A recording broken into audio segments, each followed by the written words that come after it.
চরিত্র একটা মিছা কথা কয় না, আগের রাইতে এই বিচারের নাম দিয়া আগের রাইতে টেহা খায় না, আমানতের টেহা মাইরা খায় না, রাস্তার গম আইছে এডিও খায় না, হগিন্ডি বেডির লেগে বিস্কুট হয়েছে, আমরা হেতারা সেই বিস্কুট খাইয়া বইয়া রয়েছে, ঠিক কিনা?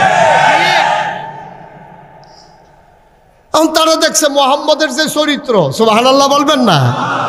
আমার নবীজির যে চরিত্র, যেই সুন্দর অনুপমা আদর্শ, কি সুন্দর তার হাসি, কি সুন্দর তার চেহারা, কি সুন্দর তার ব্যবহার, কি মজার তার এই মেহমানদারি, এই মানুষটা যদি সমাজে কায়েম হয়ে যায় তাইলে আমি আবু জেহেলের সর্দারি এই সমাজে আর চলবে না, ঠিক কিনা কন?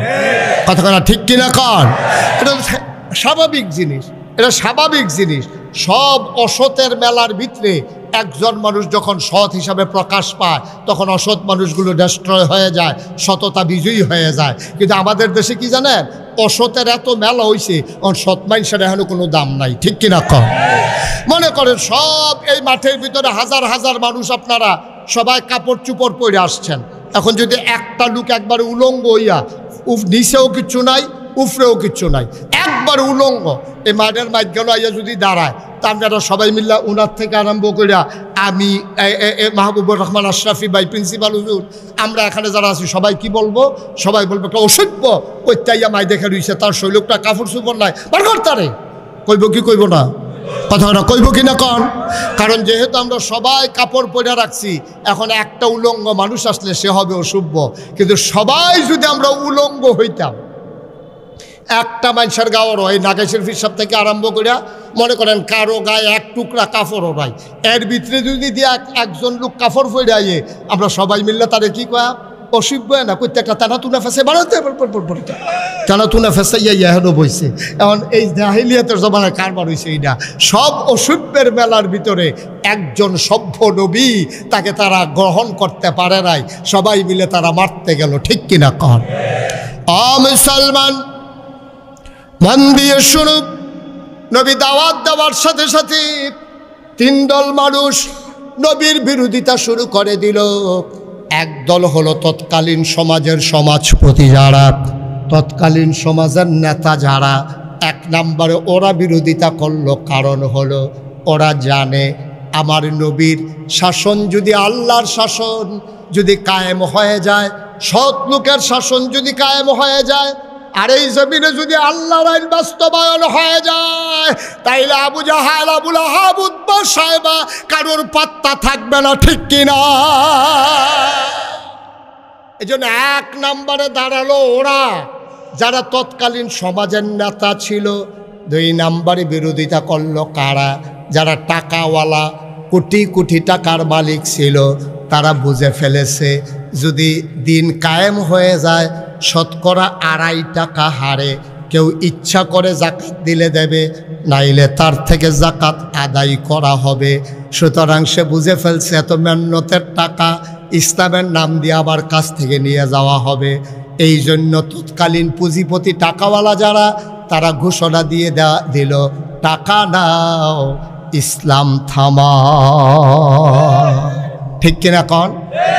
এখনো একটু কথা কয়েন, আপনি কিন্তু 2-3 বার কথা কইছেন, আমি দেখছি, একটা শব্দও করেন না, বিরক্ত করেন, আমার সময় আমি পাবো কম। এটার ভিতরে দিয়ে আপনারা ফেরিঘাটের তারার মতো কাম করলে কারবার হইব?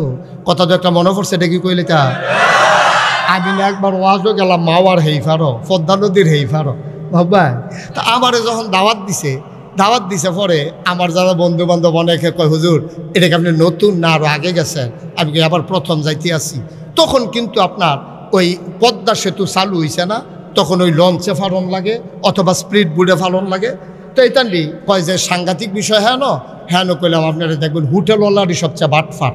আমি কই কী রহ? কয় খানাফা তো বোয়াই দিয়া ওকে সাইডা টাইডা মজা করে খানা দিয়া, যখন মাইতফা তো গিয়া সারবেন, খাওয়া অর্ধেক হয়েছে, আটকে একটা আইয়া কইব লঞ্চ ছাইড়া দিতে আস, তারপরে তো হালাই দিয়া যাবেন, হেতেনটি বইয়া বইয়া খাইতে আস। আমি কই যাও, কইয়া দিচ্ছেন ভালো হয়েছে, তাইলে আমিও যাইতে বুদ্ধি করিয়ে যাই। তা আমি যখন গেছি পরে আমারে যেমনি হেন ডাকারাই করে মনে যেন ফ্রি খাওয়ায়, ভিতরে আসে আসেন সেটা ডাইল ভাত খান, কোনো সমস্যা নাই। মনে হয় যেন হয়তো দাওয়াত খাওয়াইতে আছে আমারে। তো এরকম ডাইকা ডুইকা নিয়ে বয়াইছে। ম্যানেজারটা আমার ডাইকা কি চিনছে না না চিনছে কইতে পারতাম না, তখন আমার তো পরিচিত নাই। কারণ ওই ইয়ার পরে না আমার চিনারা একটু বাড়ছে। হ্যাঁ, ওই ইয়ারা যে কইসলাম যে হে ইয়ারার পরে না, ইয়ারা কম যেত না, তোমরা যত কথা কেউ ইয়ারা আর কম যেত না। হন এমনি বড় বিপদে আছি, চিন্তা করছি একটা বুর্খা কিনালাম। তোমরা যা শুরু করছো, আমি সাংঘাতিক বিপদে আছি। মার হাবা কয় না রে মালিকাই আসেন আমারে কয়, হুজুর আমি নিজে রাতে মাছের মাথাটা ধুইছি, এটা আপনি খান। ইলিশ মাছের মাথা সবচেয়ে বড় মাথা, আপনি মজা করে খান। তা আমি তো জানি যে এটা কারবার কি করে। তা আমিও মাছ লই যাবি, দেন না অসুবিধা নাই, সুবিধা হইলে দেন। তো মাছ টাছ দিয়ে সারছে, মাছের মাথা এটার মধ্যে তো কাটা বেশি, ইলিশ মাছের মাথা একটু খাইয়ে সারছি। পরে একটা দৌড় দিয়ে আইয়া সেটা কয়, হুজুর লঞ্চ ছেড়ে দিতে আছে। আমি কই তৈলে খানা দিয়ে একটা প্যাকেটও করে দিই। আমি এই লঞ্চ বইয়া বইয়া খায়াম।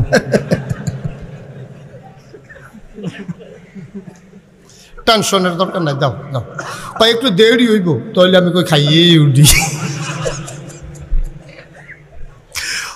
মুসলমান মন দিয়ে শুনো, এক নম্বরে তৎকালীন জমানায় যারা সমাজের নেতা তারা আমার নবীকে বাধা দিল। 2 নম্বরে যারা টাকাওয়ালা তারা চিন্তা করলো যে এই টাকা যদি এইভাবে বৈধ অবৈধ কামাই, ইসলাম আসলে এই অবৈধ কামাই আর থাকবে না, মন যা চায় তা করা যাবে না। এই জন্য টাকাওয়ালা পুঁজিপতি যারা তারা চিৎকার করে ঘোষণা দিল, টাকা দাও, মোহাম্মদের ইসলাম থামাও। ঠিক কিনা কন? আজকে বাংলাদেশে দেখবেন, এখানে যেহেতু শিক্ষিত সচেতন জনগণ বেশি, এই জন্য ওভাবেই বলি, আজকে বাংলাদেশে দেখবেন যখন পহেলা বৈশাখ হয় তখন বিভিন্ন জায়গায় মেলা হয়, ওপেন এয়ার কনসার্ট হয়। এই যে কনসার্টগুলা মেলাগুলো স্পন্সর করে কারা? দেখবেন প্রাণ কোম্পানি, RFL কোম্পানি, অথবা দেখবেন বড় বড় মেঘনা গ্রুপ, অথবা দেখবেন সিটি গ্রুপ, বড় বড় গ্রুপ যারা আছে, বেক্সিমকো গ্রুপ।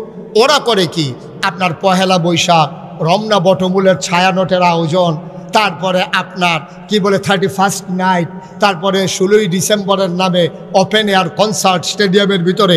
এই টাকাগুলা দেয় কারা? টাকাগুলা দেয় বাংলাদেশে বড় বড় শিল্পপতি যারা, টাকার মালিক যারা, যারা আগে দাঁড়িয়ে রাখছিল বিপদুরা কামাই নিচ্ছে। আসেনি রে কারবা? আগে দেখলে মনে হইতো ফেরেস্তা একটা যাইতে আছে, সাদা পায়জামা, সাদা পাঞ্জাবি, সাদা টুপি, সাদা চুল, কি সুন্দর। অক্ষরে দরবেশের মতো না, দরবেশে এত সুন্দর করে আটটা যাইতো। আর যেই মাত্রতে মাইনখা সিফাত পড়লো, কামাইয়া কুমাইয়া হমান। ঠিক কিনা কও? হ্যাঁ। আচ্ছা কোন দুঃখে কই যারা ফাড়েনি কর। আচ্ছা আমরা রে হেরা কয়, আমরা বিলে ধর্ম ব্যবসায়ী, আমরা বিলে ধর্ম লইয়া রাজনীতি করি, ধর্ম লইয়া ব্যবসা করি। এই যে মাহবুবুর রহমান আশরাফি, উনি যে এই মাদ্রাসার প্রিন্সিপাল, আচ্ছা ওনারে যদি কয় আপনার গলা ছুরি লাগানোইব, আর না হইলে দাড়ি কামান, উনি কইব দাড়ি কামানো যাইতো না, ছুরি লাগাইলে লাগাও। আমি মুশতাক ফয়েজি, আমার যদি 1 কোটি টাকার প্রস্তাব দেয়, 100 কোটি টাকার প্রস্তাব দেয় যে 100 কোটি টাকা দেওয়া হবে, আপনি দাড়িগুলা কামাই ফেলেন, আমার দ্বারা কি সম্ভব? কথা কথা সম্ভব? তাহলে যেই মানুষগুলো কোটি টাকার কাছে হার মানে না, যেই মানুষগুলো গলায় বুকে বন্দুক ধরলে তার ইসলাম থেকে দূরে সরে যেতে চায় না, তারা হয়ে গেছে ধর্ম ব্যবসায়ী।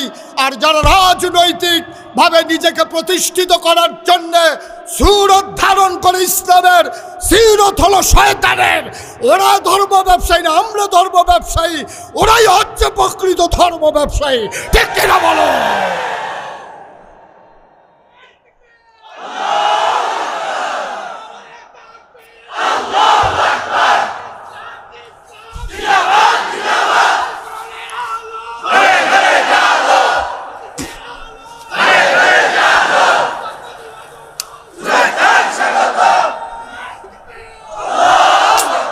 সবাই পড়ে না আমিন?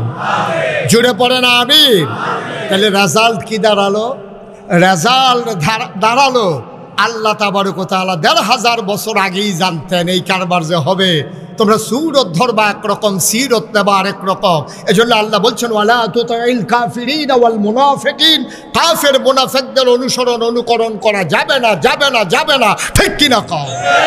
এই পথে আমরা যেদিন এসেছি, যেদিন আল্লাহকে আল্লাহ বলে মেনে নিয়েছি, নবীকে নবী বলে মেনে নিয়েছি, যেদিন বিশ্বাস করেছি এই জীবন থেকে একদিন হারিয়ে যাওয়া লাগবে, আর ওই জীবনটা শুধু যেমন তেমন জীবন না, সেখানেই হবে আসল ফায়সালা। সেই দিন থেকে দৃঢ় মনোবল নিয়ে, অটল পাহাড়ের মতো অবিচল আস্থা নিয়ে আমরা বিশ্বাস রেখে এগিয়ে যাচ্ছি।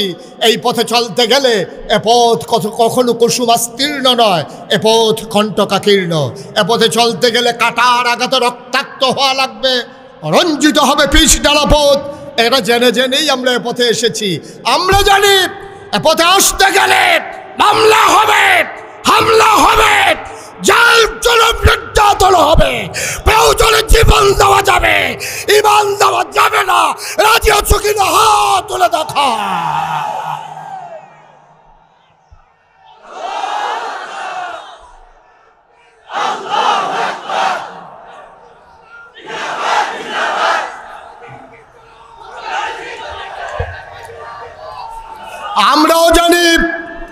আমরাও জানি কেমন করে তাল মিলিয়ে চলতে হয়, আমরাও তাল মিলিয়ে চলতে জানি। কিন্তু আমরা বিশ্বাস করি এই দুনিয়ায় ফুলের মালার কোনো দাম নাই, কবরে যদি হয় জোতার মালা। ঠিক কিনা বলো? আর এই দুনিয়ায় যদি টিটকারি হয়, মস্করা হয়, গুম হয়, নির্যাতন হয়, নিপীড়ন হয়, মামলা হয়, হামলা হয়, ফাঁসি কাস্টে ঝুলতে হয়, বিশ্বাস আছে যেদিন কবরে যাব অপেক্ষা করছে আমাদের জন্য ফুলের মালা। ঠিক কিনা বলো? সুতরাং দুনিয়ায় ছেলেরা বসাও, তারা চুপ করে বসাও।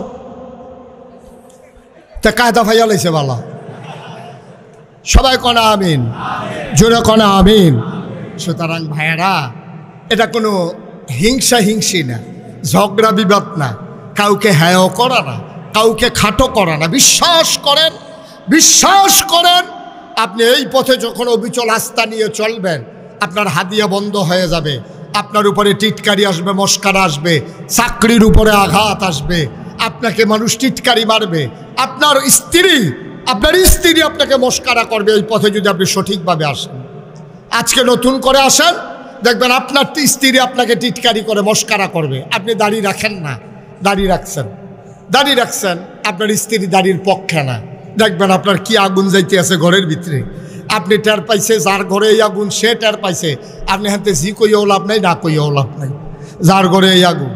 এখন তো দাড়ি রাখছে, তো হুজুরের ওয়াজ শুনে, 5 ওয়াক্ত নামাজ পড়ে, দাড়ি রাখছে, পাঞ্জাবি গাও দেয়, টুপি পাতা দেয়া নেই, তার বউয়ে কি একটা কারবার চাইতে আছে ঘরটার ভিতরে, একটা আগুন জ্বলতে আছে, এর ভিতরে দিয়া হ্যাঁ তার শালিয়ে ফোন দিছে, আফা কেমন আছো? কই কি এর ভালো নমুনা খারাপ। দুলাভাই কতটা দুলাভাই আছে, মাইয়া তো সিল্লান দিয়া লাগছে, দুলাভাইয়ের কি তো হয়েছে? কতটা দুলাভাই হুজুর না, দুলাভাই বলে হুজুর হয়ে গেছে গা, দাড়ি রাখলো কেড়ে, টুফি মাথার দিল কেড়ে, দুলাভাই এখন হুজুর হয়ে গেছে গা, তাই দুলাভাইয়ে নাই। নাউজুবিল্লাহ কইতেন না, জোরে বলবেন না নাউজুবিল্লাহ। তাইলে বিরোধিতা করলো কয় দল? 1 নম্বরে যারা রাজনৈতিক নেতা, 2 নম্বরে যারা ছিল পুঁজিপতি টাকাওয়ালা। আজকেও বাংলাদেশে ওই যে বললাম পহেলা বৈশাখে 31st নাইটে 16ই ডিসেম্বরের বিজয়ে তারা টাকা দেয়, পয়সা দেয়, কোটি কোটি টাকা কনসার্টে আয়োজন করে, স্পন্সর করে। আজকে চান্দিনা মাহফিল হয়, এখানে কোনো একটা গ্রুপ এসে বলবে না কোরআনের মাহফিল যখন হয় আর আমরা যখন মুসলমান, পুরাটা খরচ আমরা কোম্পানি দিতে চাই, বাংলাদেশে কোনো কোম্পানি আয়োজন করতে রাজি না। ঠিক কিনা? ওরা বেহায়াপনা ছড়ানোর জন্য ওদের টাকা ইনভেস্ট করে, ওরা ইসলামকে ধ্বংস করার জন্যে তারা টাকা ইনভেস্ট করে। যুবক যুবতীর মাঝে অবাধ বিচরণ ছড়িয়ে দেওয়ার জন্যে, বেহায়াপনা অশ্লীলতায় আমার এই যুব সমাজকে ধ্বংস করার জন্যে ওদের যত পায় তারা, ইসলামকে রক্ষা করার জন্য ওদের একটা টাকাও খরচ হয় না। ঠিক কিনা বলেন? 3 নম্বর কারা বিরোধিতা করল?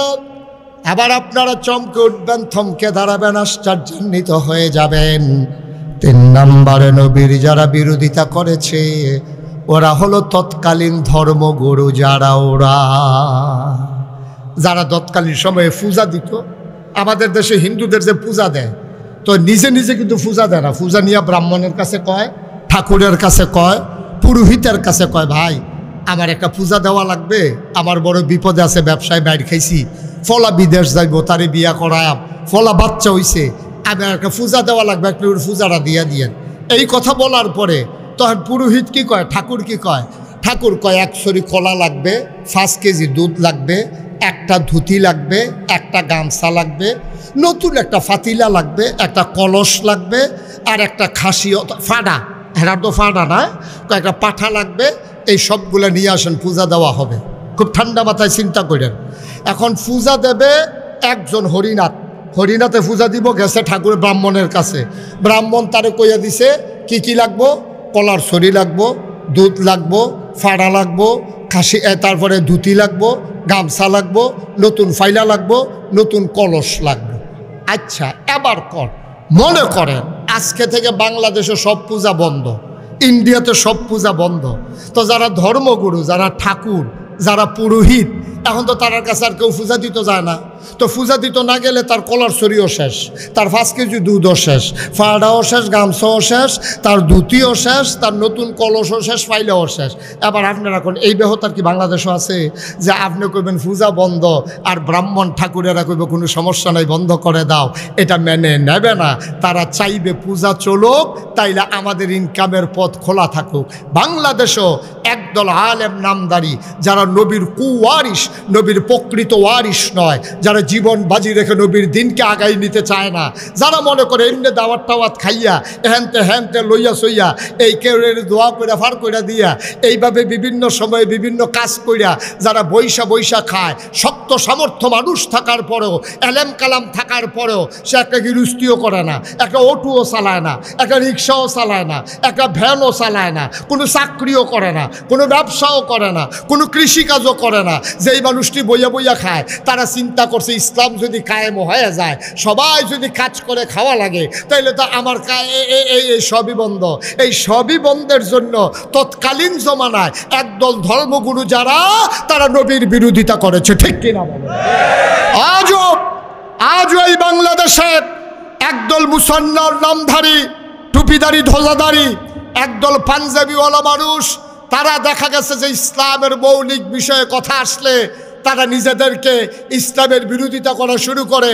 এবং যখন ওই গণজাগরণ মঞ্চ হয়েছিল, শাহবাগের জমিরও যখন অশ্লীলতা বেহায়াপনা ছড়িয়ে পড়েছিল, তখন এই বাংলাদেশে আলেম নামদারি মানুষগুলোও বলেছে যে আমরা সবচেয়ে বড় পুণ্যের কাজ করেছি, এই বেহায়াপনায় যোগ দিতে পেরেছি, ঠিক কিনা? সবাই বলেন নাউজুবিল্লাহ, জোরে বলেন নাউজুবিল্লাহ। তো বইয়া খাওয়ান গেলে মেহনত করে খায় কারা? বইয়া খাওয়ান গেলেও তো মেহনত করে খাওয়ানোর দরকার নাই। বাংলাদেশে মনে কষ্ট নেবেন না। হক্কানি পীর মাশায়েখ আছে বলে এখনো বাংলাদেশে মুসলমান টিকে আছে, কিন্তু পীরালির নাম দিয়া একদল যেইভাবে ইসলামটাকে শেষ করে দিয়েছে, একদল, সবাই না, হক্কানি পীর মাশায়েখ আছেন এখনো, কিন্তু পীরালির নাম দিয়া একদল মানুষ এই হগিন্নি বেটি টেহা দেয় খায়, রিক্সাওয়ালা টেহা দেয় খায়, খালি হিকছে এইটা এমনি আত্রা এমনি থাহে, কেটায় যেন এমনি ঘুরাই দিছিল, এটা আবার এমনি হইয়া যাই, ঠিক কিনা কও? কেন আপনার মতো মানুষ, আমি যে মুশতাক ফয়েজি, আমিও তো ফিরসাব, আমি মেহনত, আমি মাটি কাটলেও তো ডেলি 500 টাকা পাই। আমি যদি মাটিও কাটি, আমার এই ডেলি 500 টাকা রুজ দেওয়ান লাগবো। আমি অটো চালাইলেও 1000 টাকা কামাই করতাম পারাম, আমি সিএনজি চালাইলে আমি 1500 টাকা কামাই করতে পারবো। কিন্তু বাংলাদেশে এমন অনেক পীর আছে, 1-2 জন না, শত আছে, কোনো কাজ নাই, অর্ধাঙ্গ বিকলাঙ্গ না, পরিপূর্ণ সুস্থ মানুষ, শুধু বৈশা খায়, মানুষ দেয় আর খায়, এইরকম আছে নাকি নাই? তারে বসান, হ্যাঁ ছেলে বসো, উডে সিফা দিয়ে বসে থাকবো না, আছে নাকি নাই? অথচ দেখেন 1500 বছর আগে আমার নবীজি, আহারে, কেউ যদি প্রমাণ দিতে পারেন যে একদিন তিনি বসে খাইছে, আবার একদিন একজন প্রমাণ দেন, একটা একটা প্রমাণ দেন যে নবী 63 বছরের জিন্দিগিতে একদিন তিনি অসহায়ভাবে শুধু বসে বসে তিনি খাবার দাবার চেয়েছে। ওনার কি হাদিয়া ছিল না? সাহাবারা তো কলজাটা কাটতে দিয়া লাইতে চাইছে, বেড়া বাড়িঘর দিয়া লাইছে। একদিন আম্মাজান আয়েশার ঘরের ভিতরে একজন এই আনসার মহিলা আইসা দেখে যে নবীজির জিজ্ঞেস করছে, আম্মা ও আম্মা, নবীজি যে ঘুমায় বিছানাটা আমাকে একটু দেখাবেন, কেমন বিছানায় তিনি ঘুমায়? গিয়া দেখে একটা চট, এক ভাঁজ করা একটা চট এটা বিছাই রাখছে। এই চটটার উপরে হাত রাইখা মহিলাটা কাঁদতেছে, আরে আমরা কত নরম বিছানায় ঘুমাই, আর নবীজির মতো মানুষ এই একটা চটের উপরে ঘুমায়। এই কথাগুলো কাঁদতেছে, বলতেছে, আম্মা ও আম্মা, আমার ঘরে একটা তুষক আছে, উপর দিয়া চামড়া, পেছনে ভেতরে এই এই খেজুর গাছের শোভা দেওয়া, আমরা কি এটা নিয়ে আসবো? আম্মা জান আয়েশা ছোট্ট মানুষ, তিনি খুশি হয়েছেন। তিনি মনে করলেন মজাই হবে, আরাম করে শোয়া যাবে। যখন এই টাইনা দেওয়া হলো, ঈদ অবসরে নবীজি ঘরে ঢুকলেন। উনি যখন খাটের উপরে বসলেন, দেখলে একটু নরম নরম লাগতেছে। নবীজি বললেন, এইটা পাইলা কই? কয়েকজন মহিলা হাদিয়া দিয়েছে। আয়েশা, ও আয়েশা, আমার নবীজি আমার উহুদের পাহাড়, আমার আল্লাহ আমাকে উহুদের পাহাড়টা স্বর্ণ বানাই দিতে চাইছিল, আমি এটা রাজি হই নাই, আমি দুনিয়া থেকে ছেড়ে দিয়েছি।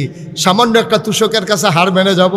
ওকে ডেকে তুষকটা ফেরত দিয়ে দাও, আমার তুষক লাগবে না, আমার জন্য এই চটি আমার যথেষ্ট। সুবহানাল্লাহ বলবেন না? আল্লাহর নবী শেষ বয়সে একটু বাঁকা হয়ে হাঁটতেন, তিনি একটু কজু হয়ে গিয়েছিলেন, বাঁকা হয়ে গিয়েছিলেন। আম্মা জান আয়েশা কেঁদে কেঁদে বলতেন, নবী গো, আপনার বয়স তো এত বেশি হয় নাই, আপনার বয়স আর কত হইছে, এই বয়সে আপনি কেন বাঁকা হয়ে গেছেন?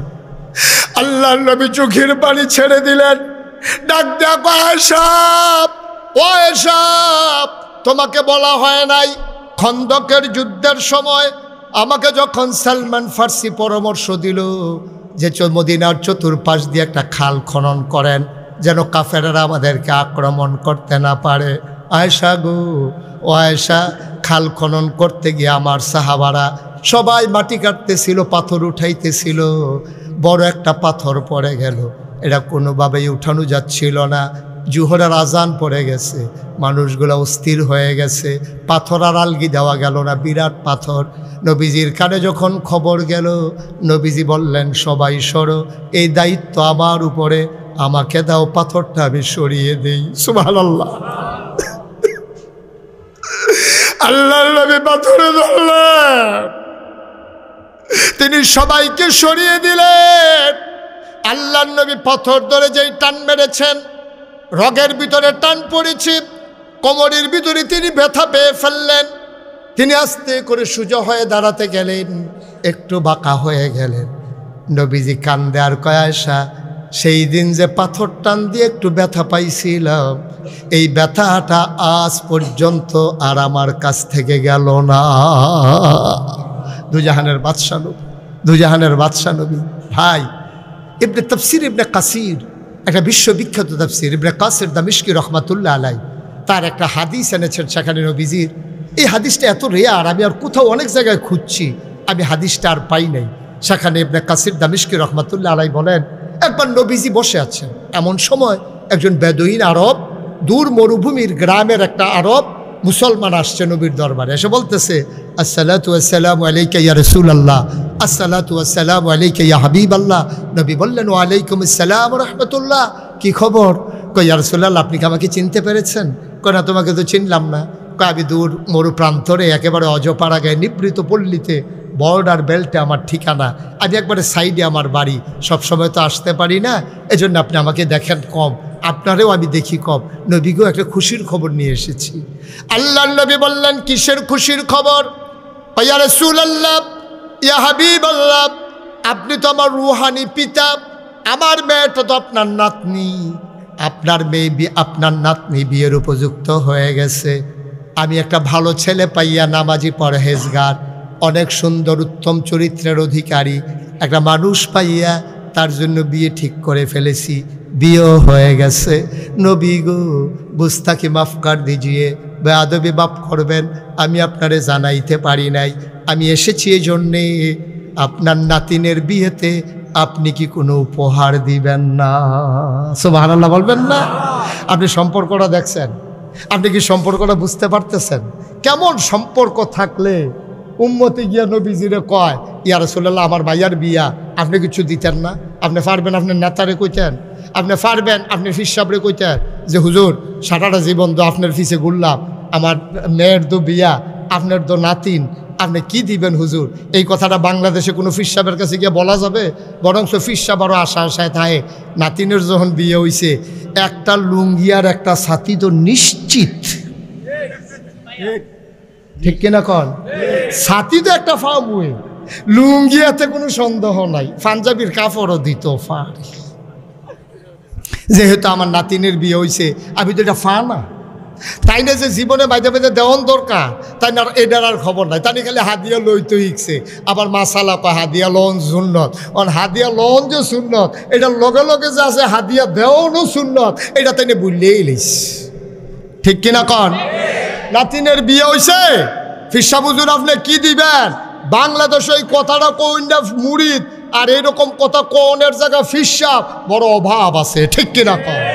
খাইতে খাইতে খাইতে খাইতে মুরিদরা খালি দুনিয়া ছাড়ায়, তা বাবা দুনিয়া ছাড়ো, বাবা দুনিয়া ছাড়ো, দুনিয়া ছাড়তে ছাড়তে হেতে সব ছাড়া দিছে, আর এবার ক্ষেত রাখতে রাখতে এই গ্রাম বাদ দিয়ে এই গ্রামও গেছে।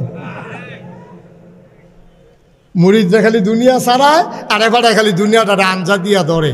আপনি বললে আপনি জিব্বা কামড় দিয়ে কচ করে কেটে ফেলবেন। আমি এমন একজন পীর সাহেবের নাম জানি, আপনি শুনলে অবাক হয়ে যাবেন। এই যে গত বিএস খতিয়ান হইল, এই লাস্ট যেটা বাংলাদেশের সরকার যে খতিয়ান করতে হইলো, অফিসার এসে এক পীর সাহেবরে জিগাইছে যে হুজুর আপনার জায়গা জমির কাগজপত্রটি লইয়ে যান, আর আপনার কয় ভাই কই বোন কন, আমি এটি ফরাইজ মতো বাক করে দিয়ে দেন। এবারে হাসতে হাসতে কয় আমি আবার বাহির ঘরে একজনে সব দিয়ে আমারে দেন। এবারে কাগজপত্র সব লেখা দিয়া সেরা থানা তো যাইতে পারছে না, ওই ফির সাহেবের বই নেই তো খবর পাইয়া অফিসার গিয়া মাইক ফটো দৌড়ে বইছে, আপনি যদি সব বাইয়েতে লেখা দিয়েছেন, বা আমার দুষ কি আপনার বাইয়েই তো কইছে, আপনারা কেউ নাই। হেবারা আছে একজন, তো হেবারে দিতাম না দ্যাম কারে। এইরকম ফির সাহেব বাংলাদেশও নাউজুবিল্লাহ কইতেন না, জোরে কইতেন না নাউজুবিল্লাহ। কষ্ট হইতেছে আপনাদের না? এই কয়েক মিনিটের ভিতরে ছেড়ে দিচ্ছি। আল্লাহর নবী বসে আছেন নিথরে নিস্তব্ধ হয়ে। সাহাবা গিয়া কয় ইয়া রাসূলুল্লাহ, ইয়া হাবিবাল্লাহ, আপনার নাতিনের বিয়ে, আপনি কি কোনো উপহার দিবেন না? নবী বিব্রত হয়ে গেলেন, পকেট হাতড়ালেন, একটা পয়সাও পকেটে নাই, ঘরে দেওয়ার মতো কিচ্ছু নাই। নবী এত লজ্জা পাইলেন, চেহারাটা লাল হয়ে গেল, চোখের কোণায় পানি জমে গেল। নবী থেমে যাওয়ার মানুষ না। নবী বললেন, সাহাবা আমার, আগামীকালকে সকাল 11টার দিকে তুমি আইসো। যদি আমি দরজা বন্ধ করে আরাম ফরমাই, তোমার সাথে আমার গোপন সংকেত, তুমি দরজায় ধরে নাড়া দেবা, শিকলে ধরে 3 বার নক করবা, আমি বুঝবো তুমি এসেছো, তোমাকে অনুমতি দেওয়া হলো, আমি এটাকে বেয়াদবি মনে করব না। এই কথা বলে চলে গেলেন সাহাবা। যাওয়ার পথে নবী বললেন, ছোট্ট একটা শিশি আনবা, একটা কাঠি আনবা। শিশি আর কাঠি নিয়ে সাহাবা আসলেন। পরের দিন নবী দরজা বন্ধ করে ঘুমিয়ে আছেন। আস্তে করে 3 বার নাড়া দিলেন, সালাম দিলেন, আসসালাতু আসসালামু আলাইকা ইয়া রাসূলুল্লাহ, আসসালাতু আসসালামু আলাইকা ইয়া হাবিবাল্লাহ। দরজা খুলে দিলেন নবীজি। আহলান সাহলান মারহাবা, মোস্ট ওয়েলকাম, আমার ঘরে তোমারে স্বাগতম। সাহাবা ভিতরে ঢুকলেন। নবীজি বললেন, শিশি আনছো নাকি? কয় জি ইয়া রাসূলুল্লাহ, শিশি এনেছি। এবার সাহাবা কয়, নবী পাঞ্জাবির হাতাটা কোনই পর্যন্ত উঠালেন, 2 পাঞ্জাবির হাতা কোনই পর্যন্ত গুছাইয়া তিনি শক্ত করে এমনভাবে কচলাইতে শুরু করলেন। কচলাইতে কচলাইতে হাত 2টা গরম হয়ে গেল, পশমের গোড়ায় গোড়ায় ঘাম জমে গেল। আল্লাহর নবী বললেন, শিশি এনেছো নাকি? কয় হ্যাঁ ইয়া রাসূলুল্লাহ এনেছি। এবার নবী হাতটা বাঁকা করলেন, বললেন, কনুর কাছে শিশিটা ধরো। শিশিটা ধরা হলো। জমা ঘামগুলো ফোঁটা ফোঁটা করে শিশির ভিতরে পড়তেছে, 2 হাতের ঘাম। এবার 2 হাত অর্ধেক করে শিশিটা ভরে গেল। আল্লাহর নবী মুখটা বন্ধ করে কাঠিটা হাতে দিয়া ডাক দেয়া কয়, সাহাবারে ও সাহাবা, গরিব নবী তোমার ইচ্ছে করলেই একটা দাবি উপহার দিতে পারলাম না। একবেলা খাইলে আরেক বেলায় চুলায় আগুন জ্বলে না, না পারলাম দিতে কানের দুল, না পারলে দিতাম একটা নাকের ফুল। কোটি শুকরিয়া জ্ঞাপন করছে যিনি আমাদেরকে ঐতিহ্যবাহী ঐতিহ্য ধন্য চান্দিনা আল আমিন ইয়াতিমখানা কমপ্লেক্স এর আওতাধীন আল আমিন ইসলামিয়া কামিল মাদ্রাসা প্রাঙ্গণে হাফেজ ছাত্রদের পাগড়ি প্রদান এবং 2025 সালের শিক্ষার্থীদের সবক প্রদান উপলক্ষে আজকের আয়োজনে বার্ষিক ওয়াজ ও দোয়ার মাহফিলে যিনি আমাদেরকে আসার বসার কিছু কথা শোনার সুযোগ করে দিলেন, কর্মমুখর কর্মব্যস্ত আনন্দ ঘন একটি দিন অতিবাহিত করার পরে স্বাভাবিকভাবে ক্লান্ত পরিশ্রান্ত অবসন্ন এ দেহটা যখন একটু আরাম চায়, সব আরামকে হারাম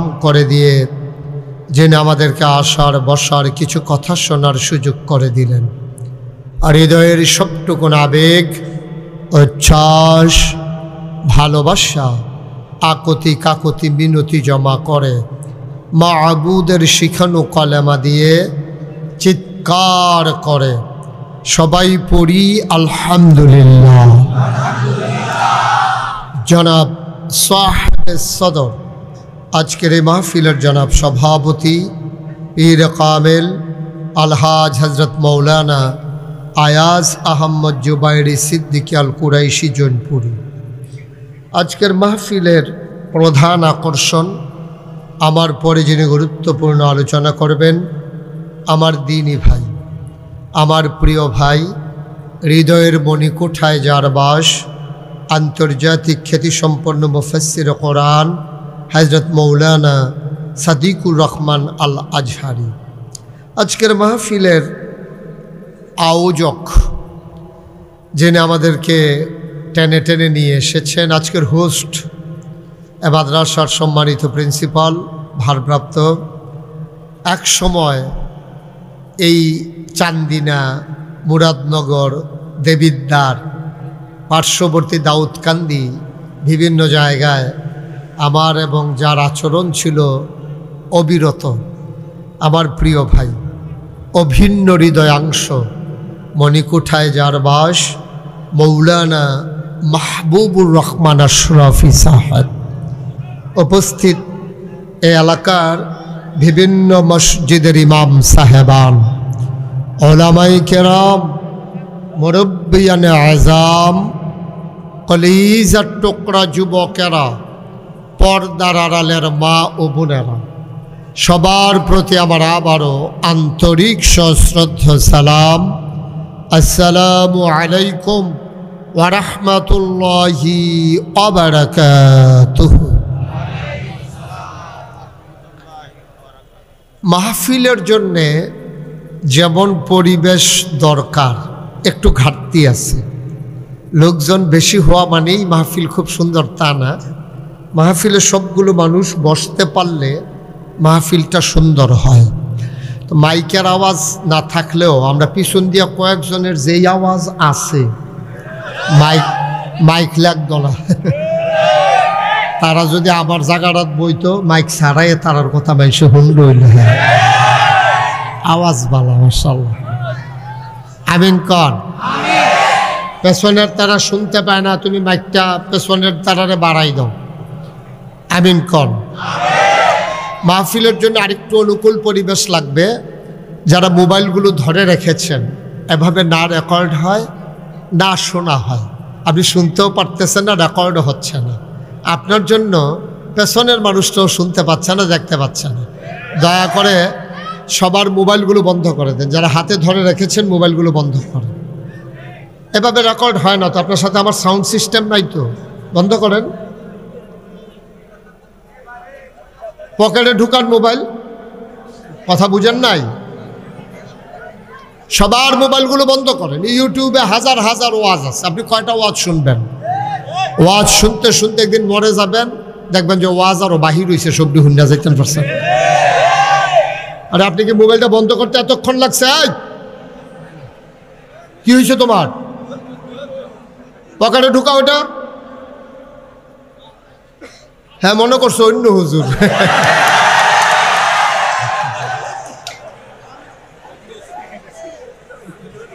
একবার বলবো সাথে কানের তো খুলো এটা, কারণ ডিফা ডাফা দিয়ে ইয়ে বইছে। দেহায় দেহায়। হ্যাঁ আমিন বলেন। ওই যে মোবাইল ধরে রাখছে আপনার পিছনে, একটা মোবাইলও দয়া করে ধরবেন না। আপনি ওয়াজ শুনতে আসছেন, আপনি মনোযোগের সাথে ওয়াজ শুনেন। আপনি যদি আবার মোবাইলের ভিতরে চাইয়া থাকেন তো সারা জীবন তো ভিতরে দেখলেন, তো আমি বাড়ি শিখিতা তাই ভিতরে থাকতাম, এটাই ভালো আসিল নাকি?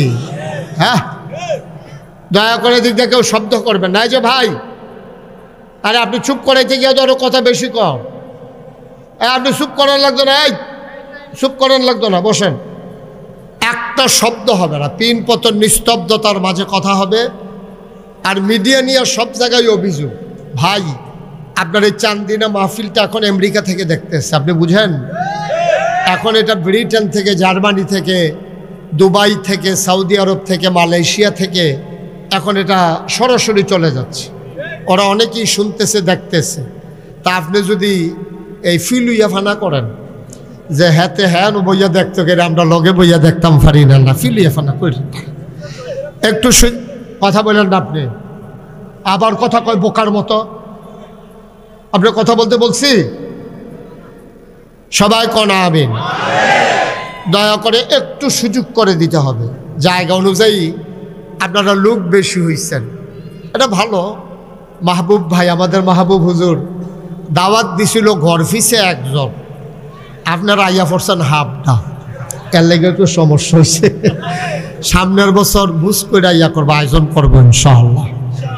এটা অনেক বছর পরে শুরু করছে তো, উনি পরীক্ষামূলক চলে না, উনি পরীক্ষামূলক ছাড়ছে আর কি, দেখি কি নমুনা। দেখছে ভালোই প্যাসেঞ্জার পাওয়া গেছে, সার্ভিস চলবো ইনশাআল্লাহ। আল্লাহ যেন কবুল করে, সবাই পড়ি আমিন। জুড়ে পড়েন।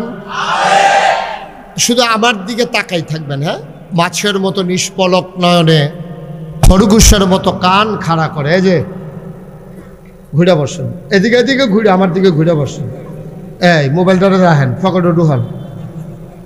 এই পর্যন্ত 5 বার না 6 বার ধরছে, এটা লইয়ে যাবো কমেন্ট। আমিন কন, জোরে কন। উনি কইছে, উনি কারবার দেখছ, সাইডগুল দিয়ে গুছাই আনছে, আন্না দিই বাত্তির তলা আন্দায়। মার হাবা কন। আমি অনেক মাহফিলও সেটিং চেঞ্জ করে লাইছি। মঞ্চে বইয়া যে কথা কয় না, তারারে নামাইয়া কথা কইনারে উড়াইয়া তারারে নিচে বহাইছি। আমি আশা করি এই কাজ এখানে করা লাগবে না। আপনারা যারা বসছেন আশা করি আওয়াজ করবেন ইনশাআল্লাহ।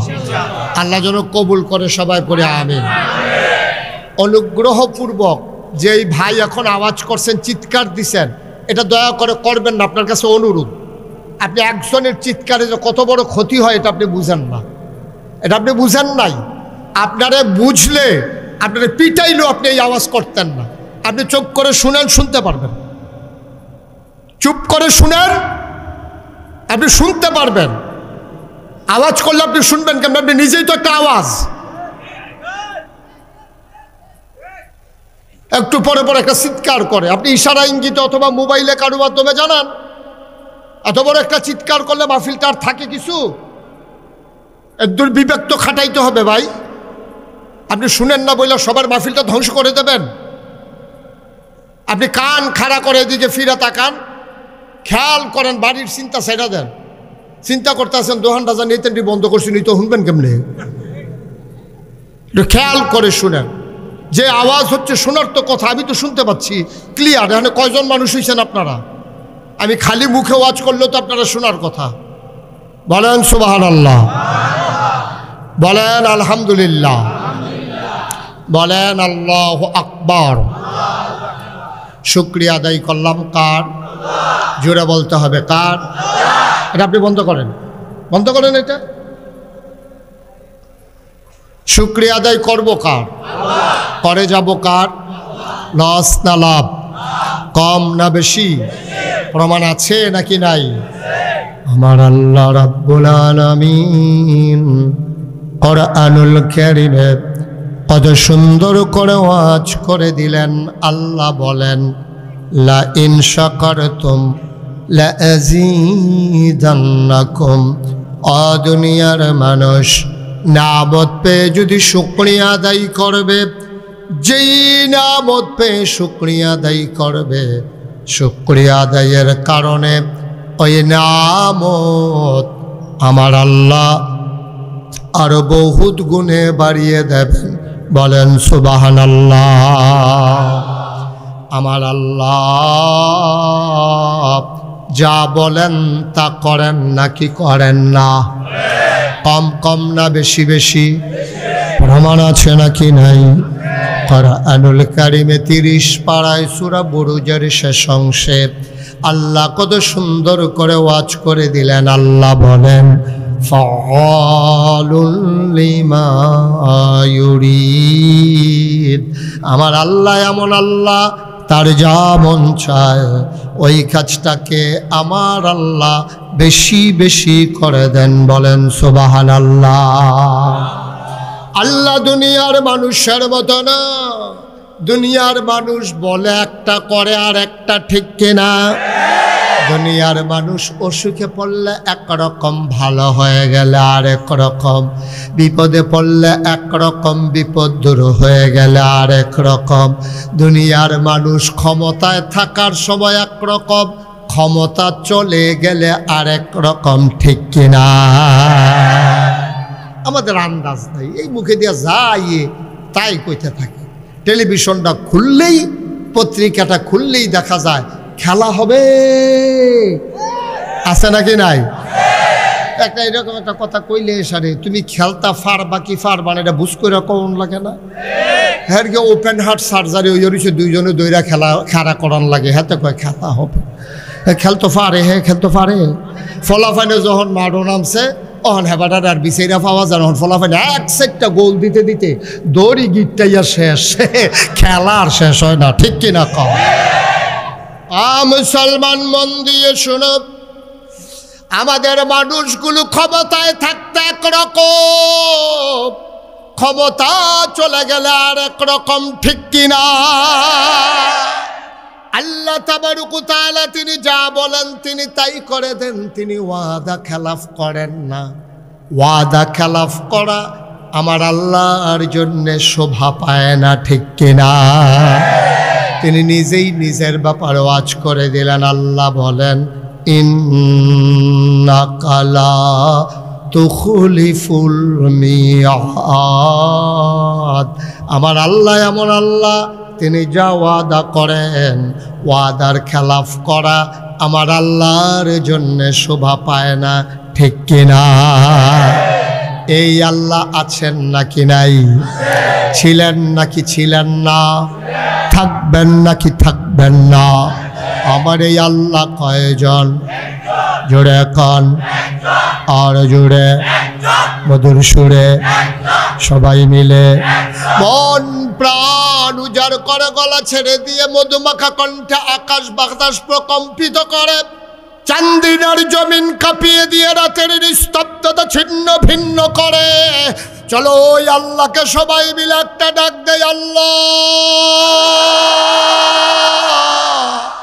ও প্রাণের আল্লাহ, খুঁজে খুঁজে দেখলাম, সব কিছুর মতো পাইলাম তুমি লাম ইয়ালিদ ওয়ালাম ইউলাদ ওয়ালাম ইয়াকুল লাহু কুফুয়ান আহাদ।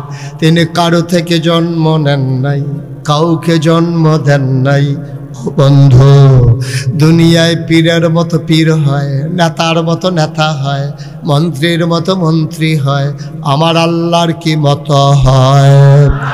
ওয়ালাম ইয়াকুল লাহু কুফুয়ান আহাদ। তার মতো নাই, তার লয় নাই, তার ক্ষয় নাই, তার শুরু নাই, তার শেষ নাই, তার আদি নাই, তার অন্ত নাই, তার দিগন্ত নাই, তার ডেস্ট্রয় নাই। তিনি ছিলেন, তিনি আছেন, তিনি থাকবেন, তিনি কয়জন? চলো সবাই মিলে আবারও সবাই মধুমাখা কণ্ঠে জানিয়ে দেই লা ইলাহা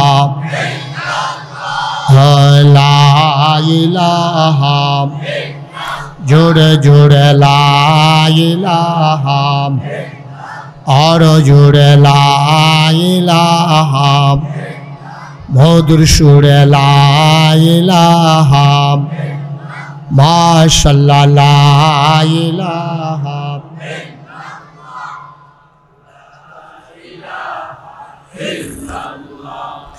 লা ইলাহা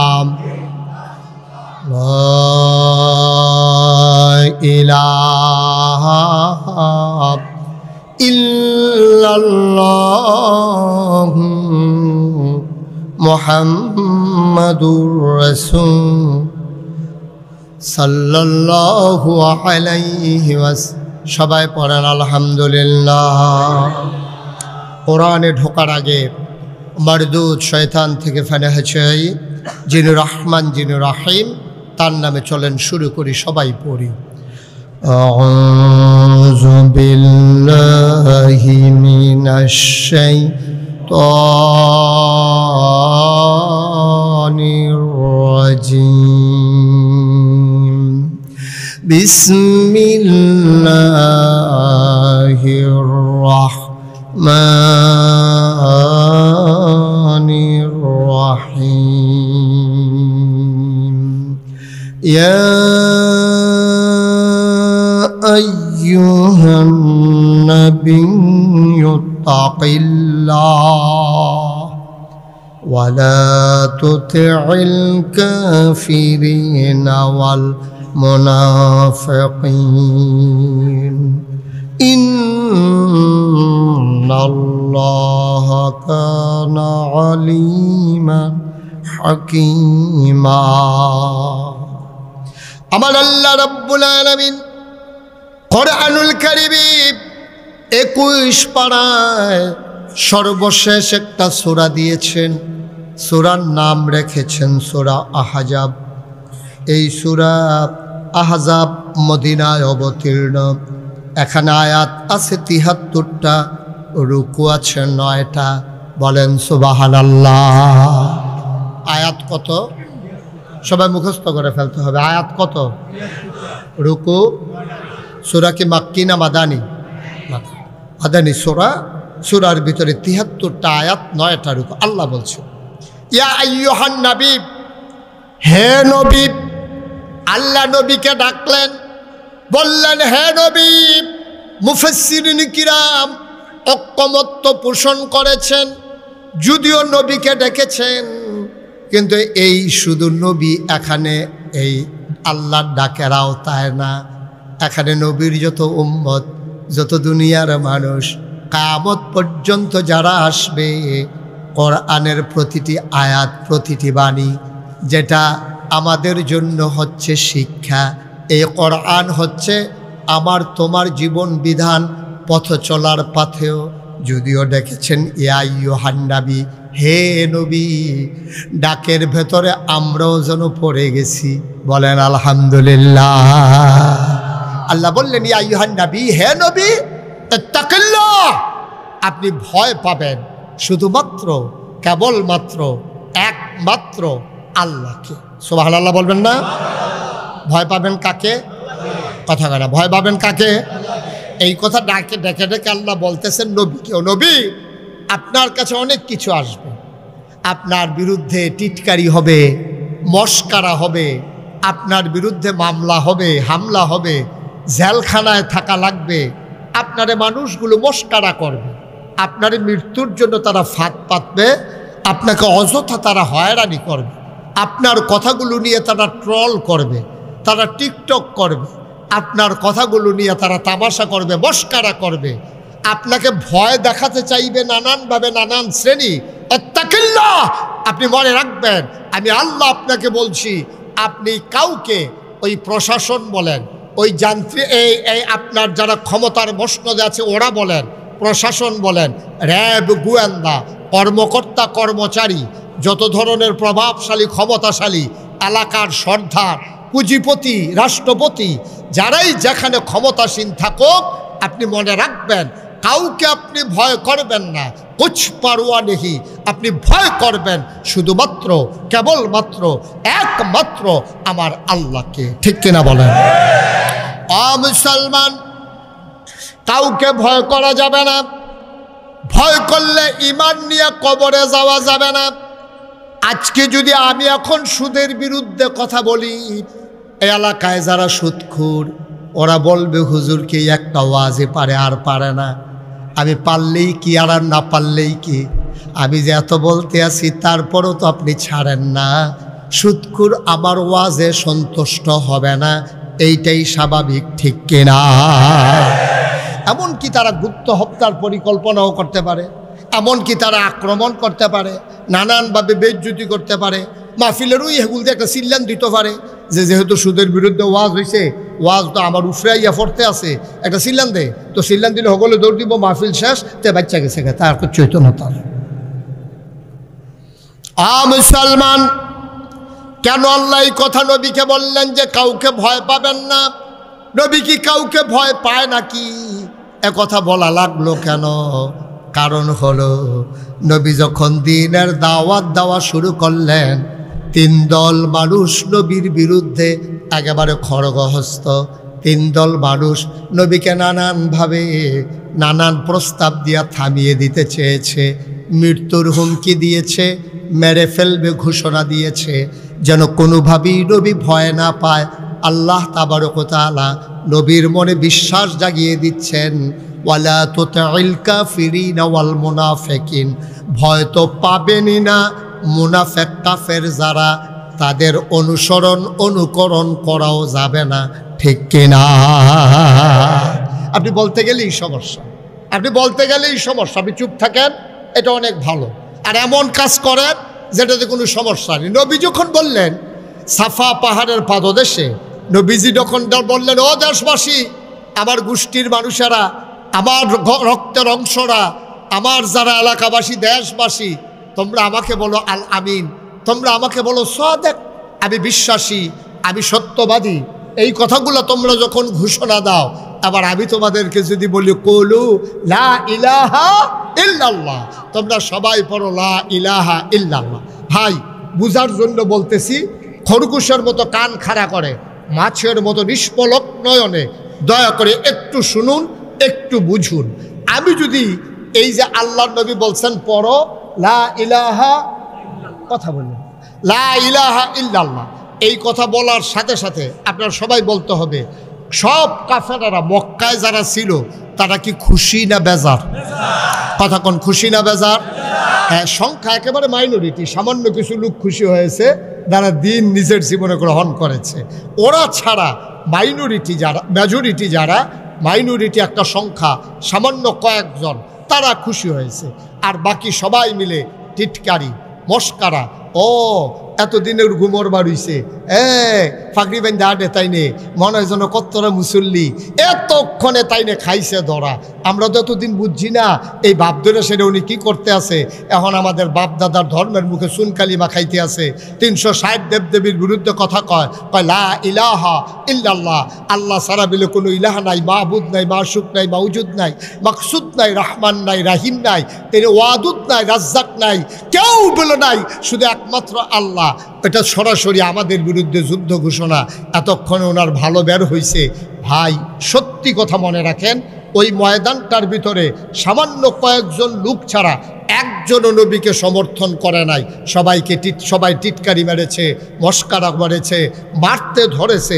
আবু জেহেল তো বারবার রক্ষা যায়, নবীজিরও ঘুষি দিব, কয়েকবার গেছে, তো আবার কয়েকজনে ধৈর্য রাখে। তো ঝগড়ার সময় আমরা দেশেও দেখছি লাগলে ধৈর্য রাখে, আমি ধৈর্যেন না। দুইজনে যদি লাগ গেলায় প্রথমে দৌড়েন না, প্রথমে সাইডা দিয়ে দুইজনে দুইটা খাইয়া বুঝো ঘুষি কারে কয়, এরপরে ধাক্কাইও